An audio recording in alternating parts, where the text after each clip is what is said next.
streets around the country following the fatal police shootings in Ferguson, Missouri, and Cleveland, as well as the death of Eric Garner in New York City. Earlier this week on the NewsHour, we had a discussion with a panel of young protesters. Tonight, we hear from a panel of law enforcement experts.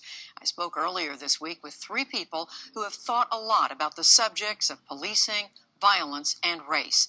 Dean Esserman is the chief of police in New Haven, Connecticut. David Klinger is a professor of criminology and criminal justice at the University of Missouri. He's also a former Los Angeles police officer. And Ronald Hampton, a former 23-year community relations officer in Washington, D.C. We welcome you all to the NewsHour. Chief Esserman, let me begin with you. Let's talk first about how police officers evaluate a threat. How is there a universal training that officers learn to do on how to do that? We're trained in similar ways, different priorities, but police officers are trained to go and to serve and to protect. And sometimes that means using force, and sometimes that means slowing down the tempo and using what we know how to use best, which is a conversation.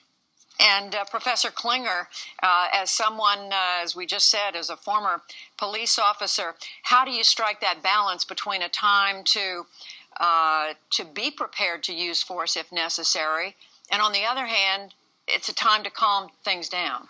Well, I think you're always prepared to use force, and that's the key, is you have to understand that these things can escalate quickly. But as the chief indicated, our best tactic is to create some time and talk to people.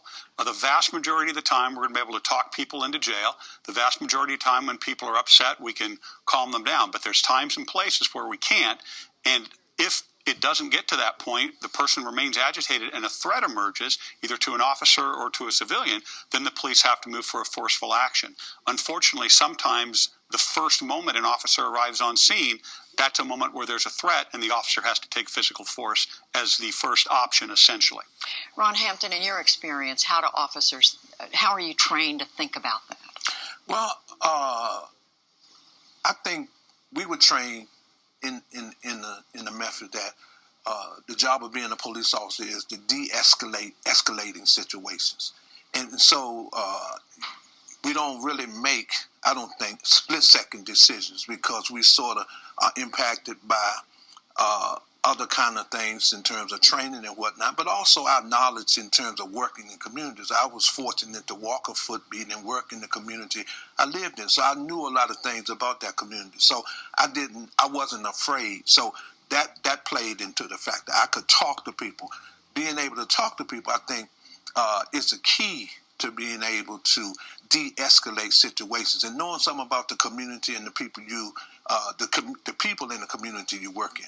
You know, I think that's an important point. This isn't really just a conversation about tactics. Mm-hmm. It's a conversation about a philosophy of the type of policing we do. And what we've discovered over the years is that strangers aren't the best way to police. In New Haven, we're committed to community policing. That means that relationship, we hope, is built long before a crisis. That's right. In New Haven, every police officer, upon graduation from the academy, walks a beat for a year and starts to build relationships that penetrate that uniform in both directions. So the conversation here just can't be about the tactics we use. It has to be about the relationships we build, relationships of trust, building legitimacy in the eyes of our community. And David Klinger, is that something that is going to be possible, though, in every community? The capacity is going to be different in terms of the geographic region. We can't put people in footbeats everywhere, but the chief is spot on, as is your other guest, that what you try to do is you try to build up legitimacy. You try to build up communication. You try to understand that the work between the police and the community is an ongoing process. Unfortunately, however, sometimes you don't have that opportunity to know the person that you're about to enter an interaction with. And in that case, what officers should always try to do is build some type of common human element between the officer and the individual, something as simple as a traffic stop. to introduce yourself as a police officer, explain to the person why they have been stopped, and create a dialogue so that the person that you stopped understands. Simple things like that can often lead to this de-escalation that my colleagues are talking about. And so I agree with the other guests about this. But I think it's also important to understand that sometimes the person you're dealing with, you might not know, but there's always an opportunity to at least try to build something there. There's always that kind of an opportunity? It is. And that is part of the training, to introduce yourself, to tell them what you're stopping them for, to talk about what happened, to sort of humanize the whole process of traffic stops, because sometimes your work can create an edge. And what you want to do is be able to survive the contact and the citizen also. So in handling those kind of situations, you can bring a sort of human approach to doing it, and that is part of the training. And good police training essentially highlight those kind of situations, and then police officers are out there doing it. The uniform and the authority is just not enough. No, it's not. We really have to build a relationship in a community. We are not an army in occupation. We're not a foreign police force. It's very clear in New Haven that we belong to New Haven, that we are embraced by New Haveners, that we serve New Haveners.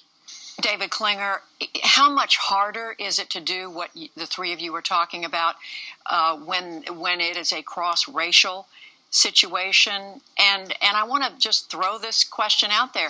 Are our police departments diverse enough in this country? And if they're not, why aren't they? Well, in terms of going cross-racially, when I was a young police officer, I got out of the academy in Los Angeles, and I worked the South End, 77th Street Precinct in South Central Los Angeles. And I didn't have an interaction with any white citizens for many, many months, other than maybe a couple of merchants every now and then. And what I found is I had some wise training officers who said, Dave, what they told you in the academy is correct. We need to figure out a couple of things that are going to be a little bit different, but always treat everybody with respect and dignity, and lessen until they demonstrate that they're not going to respond to that.